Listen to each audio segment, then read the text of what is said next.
यह प्रवचन दिनांक 3 मई 2016 को प्रातःकाल बलवापड़ जिला नालंदा में पूज्यपाद गुरु श्री स्वामी भगीरथ दास जी महाराज के द्वारा हो रहा है।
बोलिए प्रेम से श्री सद्गुरु महाराज की जय।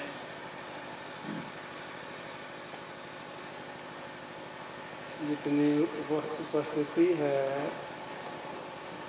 उसके अनुसार जय घोष में कमी रहेगी। एक बार फिर से जय घोष करेंगे, सब लोग बोलेंगे। बोलिए प्रेम से सद्गुरु महाराज की जय। सम्माननीय साधु समाज, धर्म प्रेमी सज्जनों, माताओं एवं बहनों,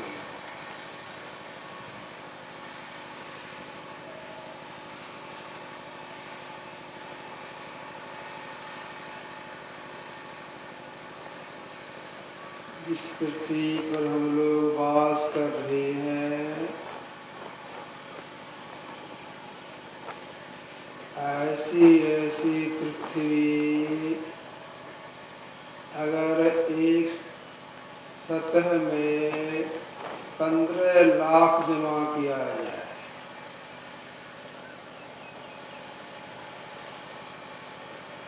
तो एक सूर्य की बराबरी होगी।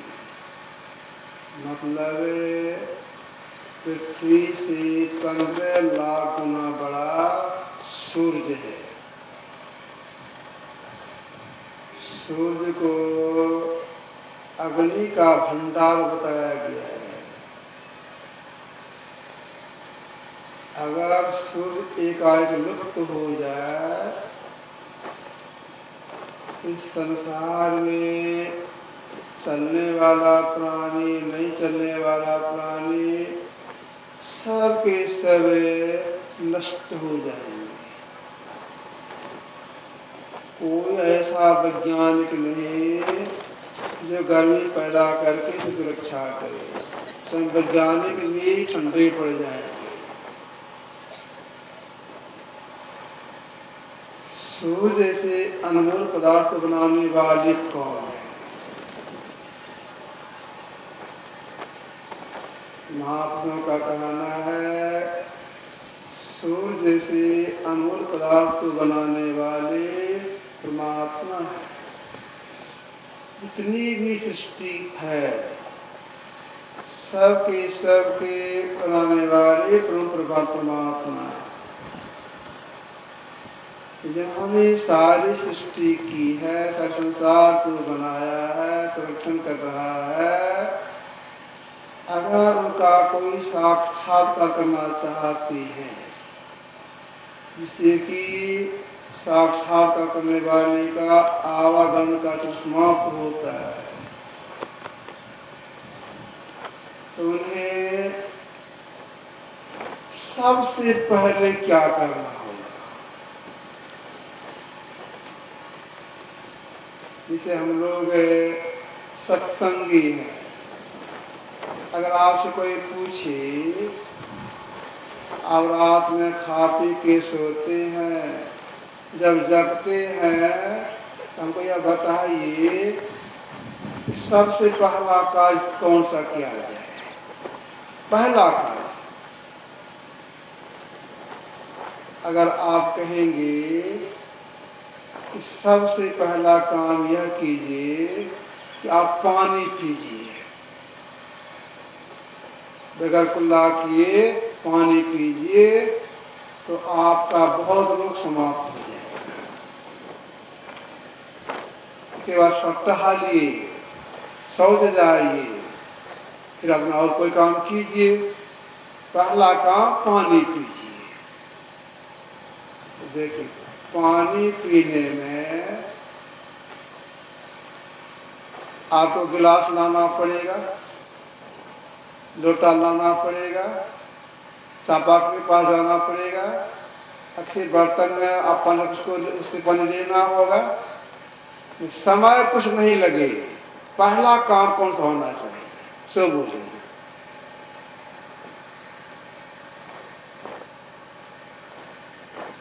तब आप कहेंगे, आप ही बता दीजिए पहला कौन सा काम होना चाहिए। हम तो यही जानते हैं पानी पीना चाहिए, या लघुशंका लग जाए तो लघुशंका चला जाना चाहिए, इसके बाद पैर हाथों को लाल कर ध्यान करना चाहिए। इसमें समय लग जाता, समय कुछ भी नहीं लगे। पहला काम कौन होना चाहिए? सबसे पहला काम है जैसे नींद टूट जाए अपने इष्ट को प्रणाम करना चाहिए, कोई संग्रह नहीं। आंख जिसे खुला अपने इष्ट को प्रणाम किए, इसके बाद और जो काम करना। तो जिन्होंने सारी सृष्टि की है, अगर कहा कोई साक्षात करना चाहती है तो पहला काम कौन सा होना चाहिए? पहला काम मानस योग, मानस जप, मानस ध्यान, अग्नियोग, योग, नदुसंधान, तो पीछे की बात रही। पहला काम कौन सा होना चाहिए? वेद का कहना है सबसे पहला काम संतों का संग करना, महापुरुषों का संग करना। अगर आप परमात्मा का दर्शन करना चाहते हैं तो सबसे पहले संतों का संग कीजिए। तो आप कहेंगे क्यों संत का संग करना चाहिए? इसलिए संत का संग करेंगे, उनके अंदर में जो पवित्र आभा है, नैसर्गिक आभा है, वो आपके अंदर में पुष्ट कर जाएगा और आपके अंदर में अच्छाई का संचार हो जाएगा और आपके अंदर में सारा ज्ञान हो जाएगा, कर्तव्य अकर्तव्य का ज्ञान हो जाएगा, आपकी विवेक शक्ति बढ़ जाएगी। इसीलिए कहा संतों का संग कीजिए। जो महापुरुषों का संग करते हैं, क्या सार है, क्या सार है? ठीक ठीक ज्ञान हो जाता है, तो क्या कल्याण का मार्ग प्रशस्त होता है। अब नहीं करते हैं, सार को असार, असार को सार समझ लेते हैं, अकल्याण हो जाता है। इस कलिकाल में आदि संत हुए भगवान बुद्ध, इन्होंने संसार के लोगों से कहा असारे सार मतिनो सारे चासार दस्सिनो ते सारंग नादि गच्छन्त मिच्छा संकल्प गोचरा। पाली में इसका हिंदी अर्थ है आसार को सार, सार को असार समझने वाले मिथ्या संकल्प में पड़े, सार को प्राप्त नहीं करते। आगे कहा सारय्य च सारतो यत्वा असारित असारतो ते सारं अधिगच्छन् सम्मा संकल्प गोचरा। पाली में असार को असार, सार को सार समझने वाले सम्यक संकल्प से युक्त सार को प्राप्त करती है। तो सार सार ज्ञान कहाँ होगा? संतों के संग से होगा। संग का रंग लगेगा, अच्छाई आपके अंदर में आएगी। इतने बड़े बड़े महापुरुष हो गए, सबका यही कहना है, अगर आप कल्याण चाहते हैं संतों का संग कीजिए, महापुरुषों का संग कीजिए पहले। तो जो संतों का महापुरुषों का संग करते हैं उनके मन का सुधार होता है, विकार का नाश होता है, मन सन्मार्ग में लगता है। जो मन संसार के प्रपंच में घुल मिल गया है, इसका परिणाम होगा आवागमन का चक्र। अगर उससे आप उसको निकालना चाहते हैं, सन्मार्ग को ले जाना चाहते हैं, प्रवास को ले जाना चाहते हैं, तो क्या करना पड़ेगा? पलटू साहब ने कहा, भोले मन को समझाए दीजिए, सत्संग के बीच में जाए कीजिए। अब की बेर चूक न है, सुंदर मानुष तन पाए कीजिए। ज्ञान ध्यान की बात को बुझ लीजिए, मन में कुछ ठहराए कीजिए। पलट गगन के बीच में आ रहा, सतकमान चढ़ाए कीजिए। जो संसार में फंस गया है, उसको उधर से निकाल करके परमात्मा को ले जाने के लिए क्या करना पड़ेगा? संतों का संग करना। बोले मन को समझाए दीजिए, सत्संग के बीच में आए कीजिए। तो जो संतों का संग करते हैं, उनके अंदर में अच्छाई का संचार होता है, बुराई का नाश होता है। इतने बड़े बड़े महापुरुष हुए, सबने परमात्मा से संत का संग हो ऐसा वरदान मांगे है। जैसे देखिए तुलसीदास जी महाराज, इन्होंने परमात्मा से वरदान मांगा। क्या मांगा? देहि सत्संग निज अंग श्री रंग भव भंग कारण शरण शोकाय। हे भगवान, आपको सत्संग दीजिए, आपका निज अंग है और यह अंग भव को भंग करने वाला है, मतलब आवागमन को मिटाने वाला है। इसलिए हमको सत्संग दीजिए, ऐसा वरदान मांगते हैं, हमको सत्संग दीजिए। जहां कहीं मेरा जन्म हो, इस जोनी में मेरा जन्म हो, मैं यही मांगता हूं, हमको सत्संग दीजिए, अपनी भक्ति दीजिए। सत्संग को भक्ति में एक नंबर रखा गया है, 2-3 में नहीं, एक नंबर रखा गया है। भगवान राम ने मां के माध्यम से कहा, प्रथम भागवत संतन कर संग। संतों का संग, पहले संतों का संग, इसके बाद और कुछ।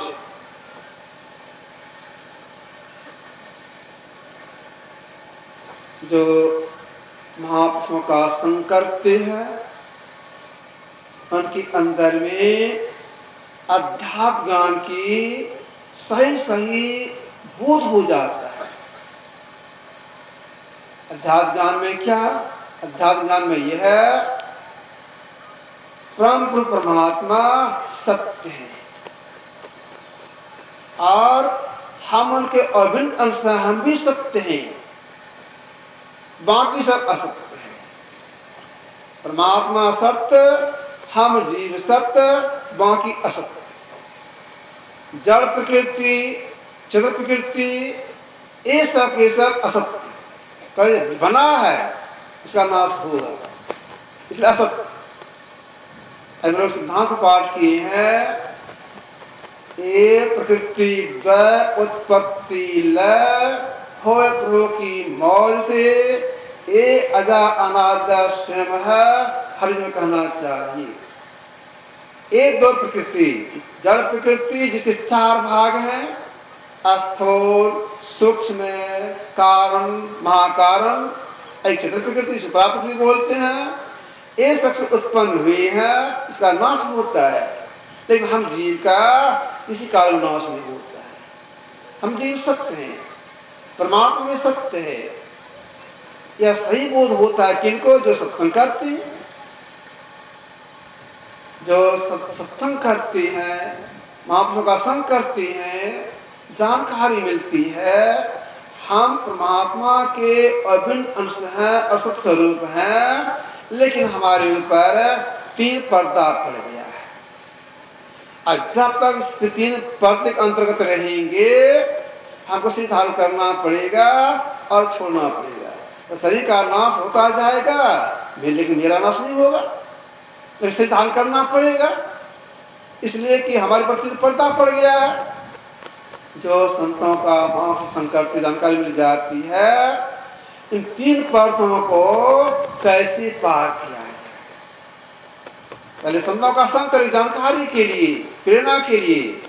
आप तीनों को पार करने के लिए क्या करना पड़ेगा? हम लोग वेद के मंत्र में सुना, पहले सत्संग करना होगा, इसके बाद मानस जोग और अग्नि या तो करना पड़ेगा, तब तीनों पर्दाओं को आप पार कर सकते हैं, अपने कल्याण में बना सकते हैं। तो मानस के अंतर्गत आया है मानस जप और मानस ध्यान। अब विचारना यह है मानस जप किसे कहते हैं?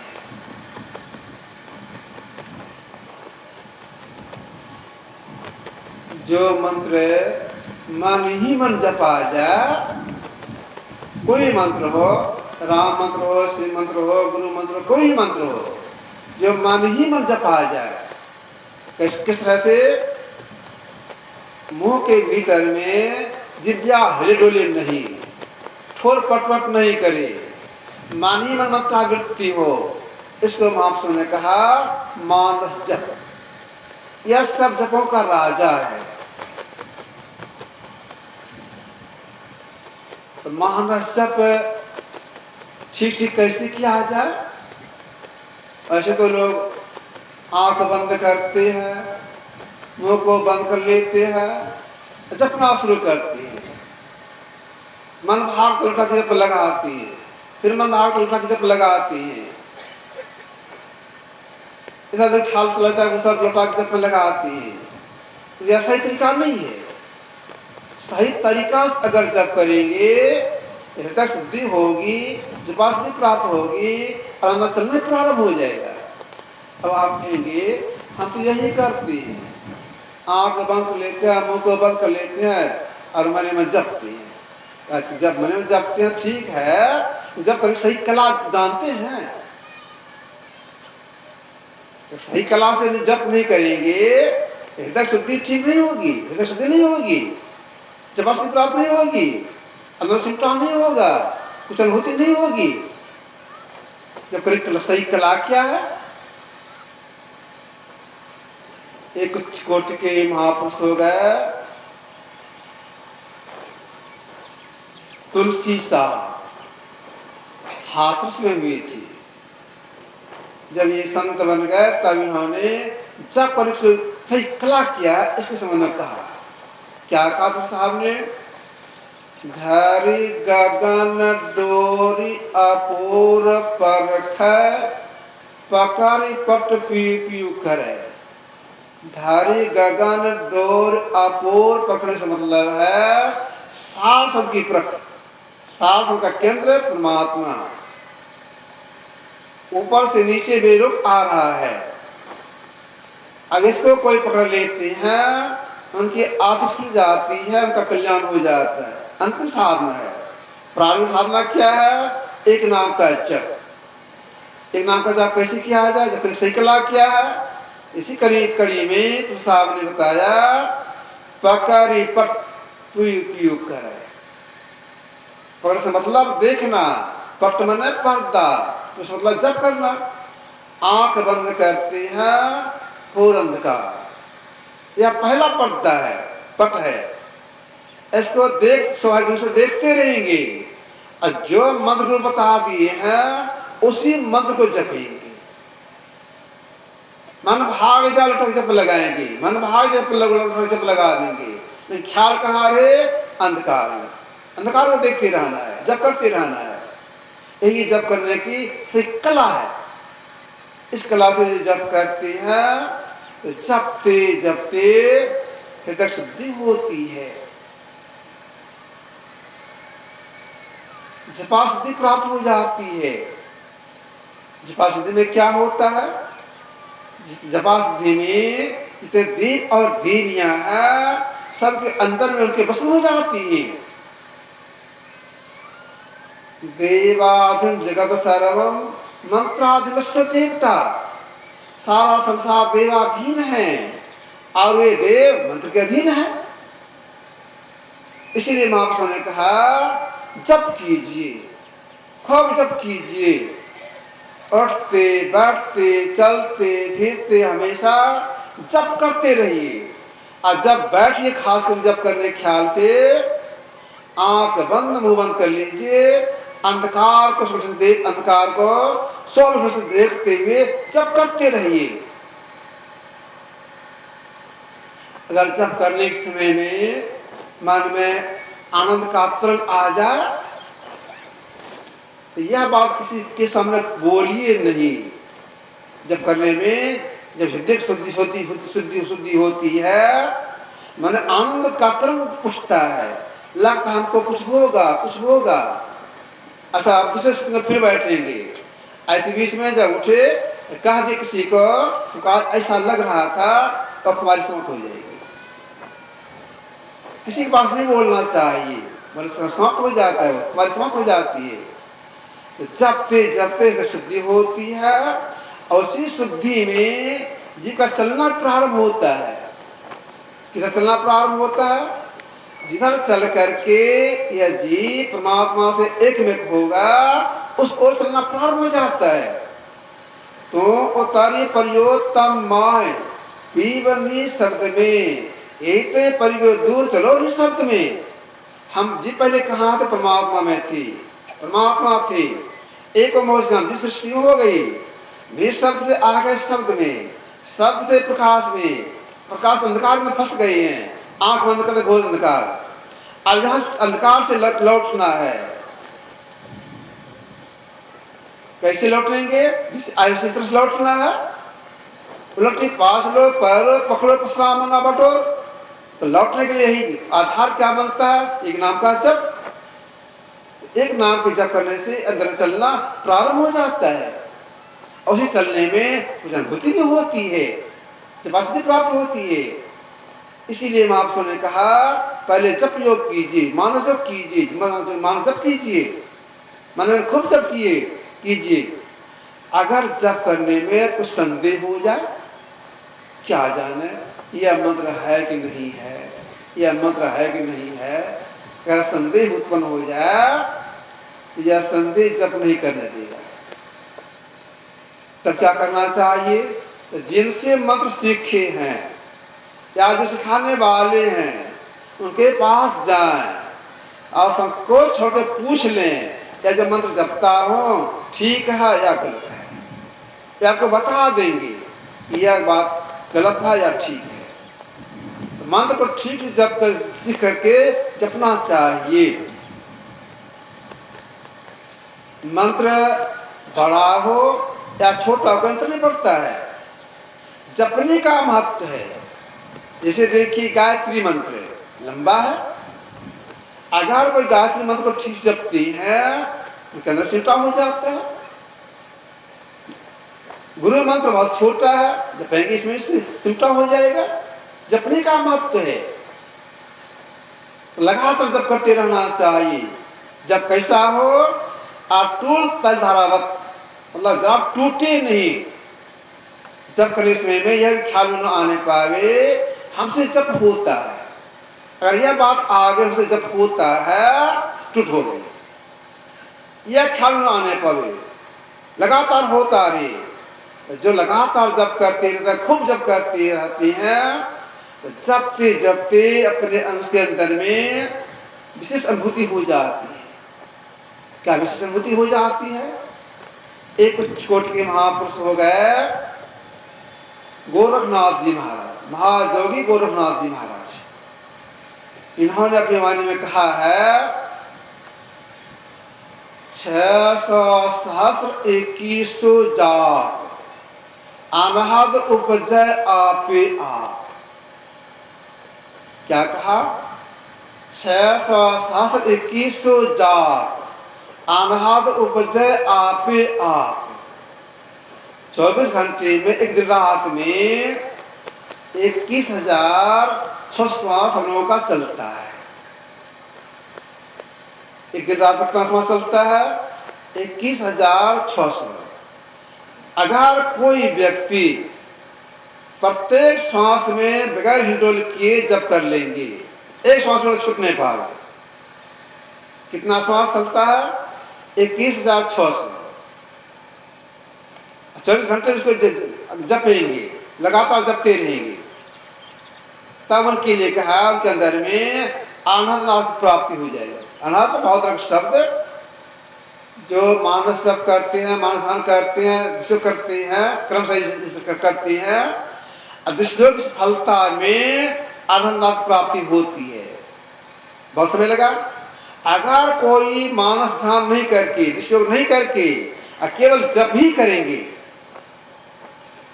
लगातार जप करते रहेंगे, तो गुरुनाथ जी का कहना है अगर कोई व्यक्ति 21,006 से जप कर लेंगे, एक श्वास छोड़ने देंगे, उनके अंदर में आनंदनाथ की प्राप्ति हो जाएगी, विशेष अनुभूति होगी।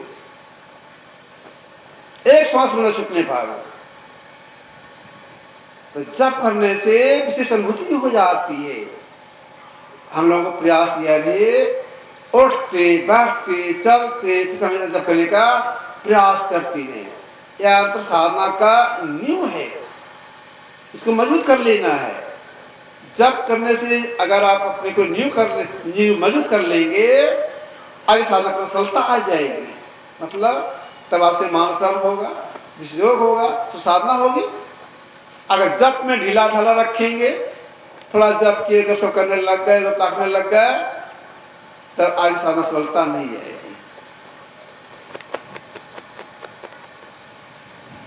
जो ठीक से जप करती हैं, एक परेशानी की छूटती है। क्या परेशानी छूटती है? जप के बाद जो ख्याल लगाना पड़ता है, इसके चेहरे का ख्याल, यह ख्याल नहीं लगाना पड़ता है। स्वभाव अनायास जप करते करते रूप स्वान आ जाता है। मानस रूप नहीं बनाना पड़ता है, अपने आप हो जाता है। मानस ध्यान चित्रस हो जाता है एक नंबर में केवल जप करने से। अगर कोई व्यक्ति जन्मांध है, मतलब मां की पेट से जो जन्म लिया, अंधा, रूप दिखा नहीं बेचारा, अगर उनको अच्छा गुरु मिल जाए, जप करना शुरू कर दे, ठीक जप करे, जब क्लास जप करे, तो जप करते करते उनको अपने उसके अंदर में रूप दर्शन हो जाएगा केवल जप करने से। एक नंबर में केवल जप करने से मानसन होता है, 2 नंबर में ख्याल करते करते मानसन होता है, और 3 नंबर में मन सेवा करते करते मानसन होता है। मानस चित्रस हो जाता है। जप भी 3 प्रकार से किया जाता है, बोल बोल करके, धीमे स्वर से और मन ही मन। 3 में अधिक प्रधान है मन ही मन। हाँ, मन ही जप करने में मुस्तैदीपना चाहिए और धैर्य भी चाहिए। मुस्तैदीपना यह है लगातार जप होता रहे, टूटे नहीं। धैर्य यह है अगर जप कर समय गंदी से गंदी बात आ जाए, उसको हटा हटा कर जप लगाते रहना चाहिए। यानी गंदी बात आगे उठ जाए तो सत्ता नहीं मिलेगी। कितने भी भक्ति से भक्ति बात आ जाए ख्याल में, उसको हटा कर जप में लगाते रहना चाहिए। तो जब से हृदय सफाई हो जाती है, हृदय शुद्धि हो जाती है, तब जपा सिद्धि प्राप्त होता है, अनुभूति हो जाती है और संसार की ख्याति हो जाती है। सकल शिरोमणि नाम है, सब धर्मन के माय, अनंत भक्त जानिए सुमरन भूले ना। तो सुमरन भूलते हैं वे अनंत भक्त श्री आ जाते हैं। जपते जपते उनका तन मन सब पवित्र हो जाता है।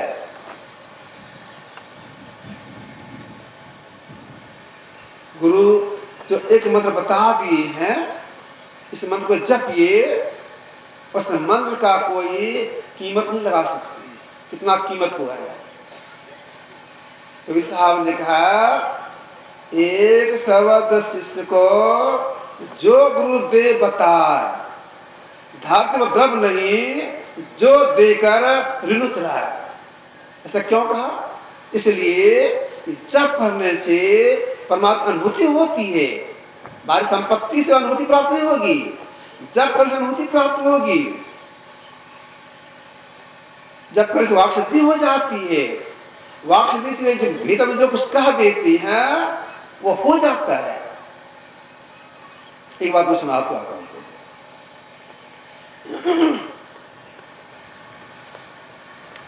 काशी में कुछ कोटि के संत हो गए, रामानंद स्वामी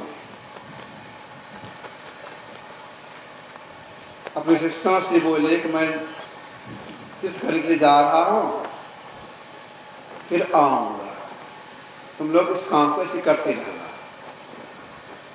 फिर चले गए तीर्थ करने के लिए। जहां उनका आश्रम रामानंद स्वामी का गुरु,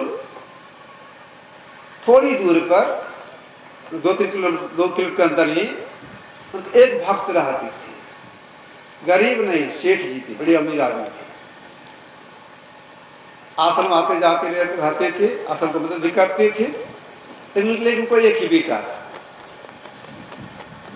रामानंद स्वामी चले गए तीर्थ करने के लिए। अगर सेठ जी का बेटा एक ही बेटा था, वो अस्वस्थ हो गया, बहुत भारी बीमारी को पकड़ लिया। अपने देश में इलाज के आके लोगों ने, यहाँ के डॉक्टरों ने कहा इसका इलाज नहीं है, अमेरिका ले जाइए। व्यवस्था किए, चले गए अमेरिका, कनाडा, वहाँ जाके भर्ती किए, इलाज वहाँ शुरू हुआ, बीमारी बढ़ती गई, दवाई काम नहीं कर रहा है। तो वहाँ डॉक्टर ने कहा, देखिए सेठ जी, दवाई काम नहीं कर रही है या बचेगा नहीं, चाहे इसका कब्र यहाँ दीजिए, अपने देश में दीजिए, आपकी इच्छा। अब सेठ जी सोचते हैं कि मरेगा ही तो अपने देश में मरना चाहिए, अपने घर में मरेगा तो सहारेगा। तो व्यवस्था की, वहां से चले आए, अपना घर आ गए। अब मरेगा तब मरेगा, अब मरेगा तब मरेगा, स्थिति आ गई। तो कोई चारा नहीं, विदेश से लौट के आया है तो मरेगा ही, इतनी संपत्ति कौन भोगेगा? यह सोच के बेचारे बहुत दुखी हो गए। फिर मन में आया, गुरु के पास जाना चाहिए, दुखनामा सुनाना चाहिए, जोर के लकीर से ऊपरे फकीर। अगर गुदिया हो जाएगी, हमारा बेटा चंगा हो जाएगा, अच्छा हो जाएगा, अंतिम इलाज है। तो सेठ जी कुछ सामान लेकर के, मतलब कुछ फल, कपड़ा, रुपया लेकर के आए रामचंद्र के आश्रम को। पता लगा हुए तो कई दिन पहले गए हैं तीर्थ में, यहाँ नहीं है। बेचारे का मनहूस हो गया। फिर मन आए हैं तो किसी को दे देना है। पूछे कि यहाँ के व्यवस्थापक अभी कौन है, कौन देख रेख करते हैं? तो फलाने बाबा करते हैं। तो उस बाबा के पास गए, बाबा साधक थे, अच्छे साधक थे। उनके पास गए, सब सामान को रखे उनके सामने में और चरण पकड़ करके रोने लग गए। बाबा कहते क्यों रोते हैं सेठ जी, क्या बात है? कोई बोलते नहीं, केवल रोती हैं, पैर पकड़े हाथ रो रहे हैं। क्या बात है? बोलिए क्या बात है? बाबा आप हमको पहचानते ही हैं। कहा मैं आपको पहचानता हूँ, क्या बात, बोलिए।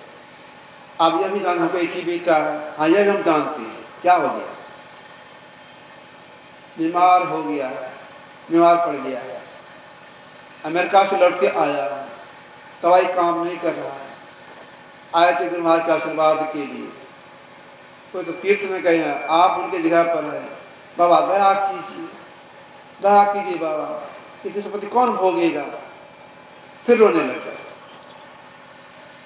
बाबा को दया आ गई, साधु तो दयालु होते ही हैं, दया आ गई, सही बेचारा बहुत भला आदमी है,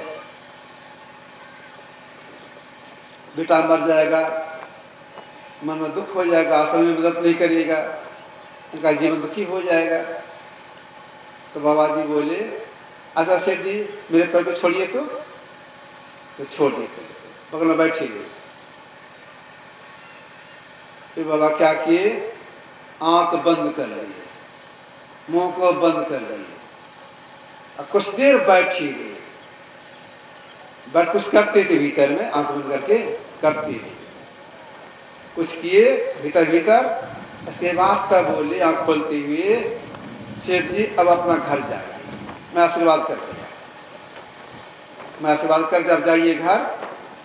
तो प्रणाम किए, चले अपने घर की ओर। जैसे घर के पास गए, मेरा आदमी, चार दीवारी है, गेट लगा हुआ है, और जैसे गेट के पास पहुंचे तो जो बेटा दम तोड़ने वाला था दरवाजे पर टहल रहा है, बड़ी मन खुशी हुई। तो क्या हाल है बेटा? पिताजी हमको कोई रोग नहीं है, हम बिल्कुल स्वस्थ हैं। बड़ी मन खुशी, देखा सही बेटा मेरा स्वस्थ हो गया, बाबा आशीर्वाद कर दिए, मेरा बेटा अच्छा हो गया। लगे हाथ तो फिर लौटे, गए आश्रम, बाबा प्रणाम के, बाबा आपके आशीर्वाद से मेरा बेटा अच्छा हो गया, हम भंडारा देंगे आश्रम में। ठीक है दीजिए, फलाना दिन अच्छा होगा, उस दिन अधिक लोग आएंगे, ठीक है, या सब भोज करेंगे, ठीक है, जो आपकी इच्छा हो, घर से बना के लाएंगे, ठीक है, घर से बना के लाइएगा। सेठ जी फिर अपना घर आए, बेटा चंगा हो ही गया, रोग मुक्त हो गया। इतने सगे संबंधी थे, सबको निमंत्रण दिए, अपने जाके बोले आश्रम में हम भंडारा देंगे, आपको मेरे साथ चलना है। तैयार हो गए सबके सब। जिसे भंडारा देना है पहले से अपने घर में सब सामान बनवाए, हलवाई से गाड़ी मंगाए, गाड़ी के सामान को तैयार माल को रखे, बैंड बाजा के साथ गुरुमा की जय करते हुए आश्रम पहुंचे। भंडारा शुरू हुआ, जितने आश्रम में लोग आए थे, आश्रमवासी जितने थे, सबको भंडारा थी, बढ़िया बढ़िया चीज खिलाए। खिलाने के बाद आश्रम जितने भक्त लोग थे, काम करने वाले या भाग जितने लोग आए थे, सबको 2 सेट कपड़ा, किसी कमी थी नहीं, बेटा चंगा हो गया है, खुशी में जरा गर्मी का 1 सेट कपड़ा, सबको बर्तन, सबको फल, पूरा रुपया, सब खुशहाली में बांटे, सब गदगद हो गए। भंडारा दे करके फिर अपना घर आए, खुशी से रहने लगे। 2-4 दिन के बाद रामानंद स्वामी आए, आश्रमवासी प्रणाम किए। एक आश्रमवासी प्रणाम करके बोले, गुरुदेव एक खुशखबरी सुनाता हूं। कहो क्या बात है? वो जो सेठ जी आते हैं, उनका एक ही बेटा है, बीमार हो गया था, फलन बाबा आशीर्वाद दिए, आप नहीं थे, आशीर्वाद दिए, बेटा चंगा हो गया, भंडारा दिए थे, सबको इतना तो सामान दिया, हमको भी इतना दिए हैं। खबर मिल गई, रामानंद स्वामी आंख बंद कर ली, कैसे क्या बात है, सब बात जान गए। जिनको भाग दिया गया था, जिनके आशीर्वाद से सेठ का बच्चा अच्छा हुआ था, उनका अच्छा हुआ था, उनको बुलाया, कहा देखो जी मेरे पास में एक पत्थर है, उस पत्थर को बेचना है।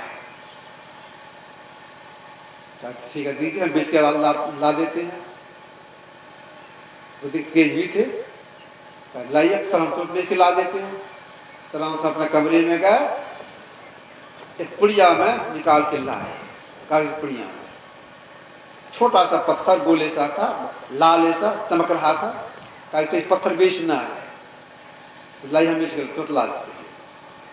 पत्थर लेके जब जाने लग गए, कहा सुनो पत्थर को बेचना नहीं है, केवल इसका कीमत लगवा के आ जाओ, कितने बिकेगा, इसमें हम बेचेंगे। ठीक है, यही बात। तो आते हैं पत्थर लेके लंबा टेक के आगे बढ़े। किधर चले?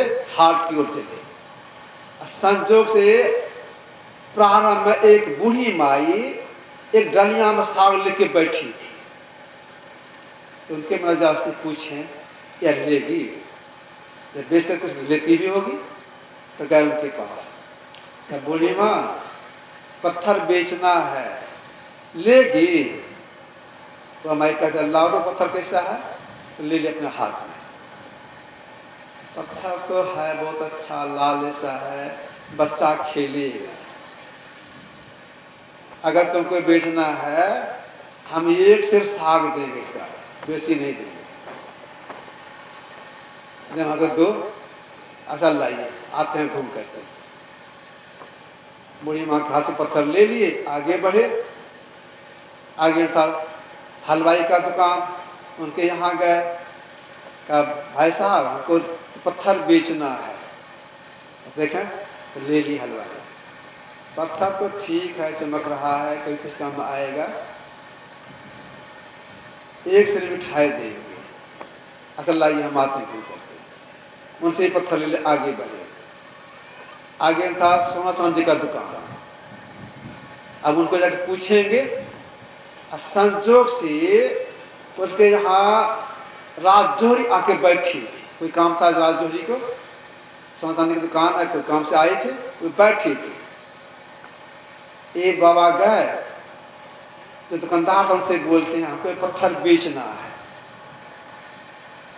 जैसे पत्थर निकाले, जोहरी ने देख लिया। कहा, बाबा आपका पत्थर है?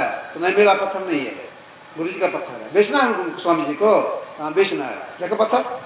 ले लिए। स्वामी जी को बेचना है? हाँ बेचना है। चलिए मेरे साथ। तो कहाँ ले गए बाबा को? उसमें यहाँ के राजा थे सिकंदर लोधी, उनके पास ले गए। कहा, पत्थर बेचना है, बाबा को पत्थर बेचना है, खरीदिएगा? राजा साहब बोले, पत्थर का क्या कीमत है एक बार, दूसरी बात यह है इसका करामत क्या है, तब खरीदा जाएगा। पैसा लगा में कोई काम बन जाती, क्या फायदा है, क्या करामत इसका? करामत बोलिए, कीमत बोलिए, खरीदा जाएगा। तो जोहरी ने कहा, सुनिए आपके पास जितना खजाना है, पहले राजा चबच्चा बनाते थे, गड्ढा करते थे, ऐसा सोना चांदी जेवर आदि गाड़ के रखती थी। जितना आपके पास खजाना है, जितना बड़ा आपका राज्य है, पूरा का पूरा देने पर भी इसका कीमत नहीं होगा। कीमत पूरा पूरा नहीं होगा। अच्छा ठीक है। ऐसा करामत क्या है? करामत का यह है, आप 1 टन हो, 10 टन हो, 1 करोड़ टन हो, लोहा मंगा लें, लोहा में जरा सटा देंगे तो सब लोहा सोना बन जाएगा। अरे इतना कीमत ऐसा है, इसमें करामत है। हाँ, ये सर पत्थर नहीं है या पारस मणि है, लोहा सटाने की देरी, सोना बनने की देरी नहीं। यह बात सुन लिए उस सेवक, बाबा सुन लिए। कहा, जोहरी जी पत्थर दीजिए, गुरु जी बेचेंगे। पत्थर ले लिया उनसे, गए अपने गुरु जी के पास। कीमत लगाया जी? हाँ कीमत तो लगाए। क्या क्या कीमत लगा इसका? तो प्रारंभ से बोले। एक बूढ़ी माँ के पास गए, एक सिर साग कीमत लगा। आगे बढ़े, एक सिर मिठाई का कीमत लगा। आगे बढ़े, जोहरी बाबू से भेंट हो गए। तो जोहरी बाबू लेके राजा के पास है, वहां इसका पोल खुला है। हजूर सर पत्थर नहीं है, यह पारस मणि है, इसका कीमत बताया गया, जितना खजाना है, जितना राज्य है, और देने पर इसका पूरा कीमत नहीं होगा। करामत बताया गया। भाई साहब बोले, लोहा सटा देने से सोना बन जाएगा। देख लिया इसका कीमत, करामत देख लिया, कोई इसका कीमत लगा नहीं सकता है। समझा? हाँ समझ गए। अच्छा अब सुनो, सेठ का बेटा बीमार हो गया था। हम तो बाहर गए थे, सेठ जी तुम्हारे पास आया, रोने लग गया पैर पकड़ करके, और तुम आंख बंद करके पहले जप शुरू किया, और जप करते करते मन ही में तुम कहा मैं जितना जप किया, अब तक मैं जितना जप किया हूं उन जपों में से एक बार जप करने के पुण्य के प्रताप से सेठ का बेटा चंगा हो जाए, कह दिया भीतर भीतर जो तुम खर्च कर दिया उसका कीमत इस पत्थर से बेसी है। फिर गिर के बहुत खर्च कर दिया तुम। अब देखिए जपासिद्धि में कितनी शक्ति आ जाती है, अनुभूति हो जाती है, मानसान हो जाता है। इसीलिए महापुरुषों ने कहा अपनी को मजबूत करने के लिए जप कीजिए, लगातार जप कीजिए, अनुभूति हो जाएगी। तो जो जप करते हैं हृदय शुद्ध हो जाता है, अनुभूति होती है, सरलता आ जाती है। हृदय की वाणी में है सर्वक्षण गुरु मन जौन नहीं रहे हो निश्चय निर्वाण होई संत सब कहे हो। क्या कहा गुरुदेव ने? सर्वक्षण गुरु मन जौन नहीं रहे हो निश्चय निर्वाण होई संत सब कहे हो। सर्वक्षण एक क्षण छूटने न पावे, जो जब करेंगे उसे मानसन हो जाएगा। मानस ठीक जब हो जाएगा निश्चय करने की, के बाद सब साधक शक्ति आ जाएगी, सब साधना करेंगे प्राप्ति हो जाएगी। आधार क्या बना? एक नाम का जप। इसलिए हम लोगों को एक नाम का जप करते रहने का प्रयास करते रहना चाहिए। वेद की आज्ञा है, तो सारी सृष्टि की है, उनका कोई साक्षात्कार करना चाहती है, पहले अपने अंदर अच्छाई लाने के लिए संग कीजिए, लेकिन अंदर चढ़ाई करने के लिए, अंदर प्रवेश करने के लिए, परमात्मा अनुभूति के लिए मानस जप, पहले मानस जप कीजिए, इसके बाद मानस ध्यान कीजिए, इसके बाद अग्निजोग कीजिए और साधना कीजिए, तब परमात्मा का साक्षात्कार हो जाएगा। तो अंतर साधना का आधार बनता है एक नाम का जप। इसलिए हम लोगों को एक नाम को जप करते रहने का प्रयास करते रहना चाहिए। समय 9:30 से अधिक हो रहा है, यहाँ पे समय थोड़ा रखा। बोलिए प्रेम से श्री सद्गुरु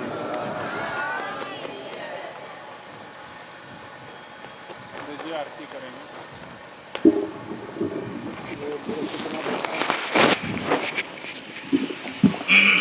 बोलिए प्रेम से श्री सद्गुरु महाराज की जय।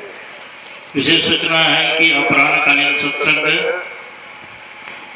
2 बजे से लगभग भजन कीर्तन के द्वारा प्रारंभ हो जाएगा। इसके दूसरा सूचना है, जो दीक्षा लेना चाहते हैं, भजन वेद लेना चाहते हैं, वह स्नान करके पुष्प की माला थोड़ा प्रसाद लेकर के पूजवा का जो निवास स्थान है इस सत्संग मंदिर में रखा गया है, वहां पर आएंगे, दीक्षा दी जाएगी। शर्त यह है कि जो पूर्व में ही 6 महीना से मांस, मछली, दारू, शराब, अंडा, गंडा, खैनी, बीड़ी, सिगरेट नहीं खाए होंगे, वही दीक्षा के अधिकारी हैं, वही नाम लिखाएंगे, उसको दीक्षा दी जाएगी। और एक विशेष सूचना है कि महर्षि में आश्रम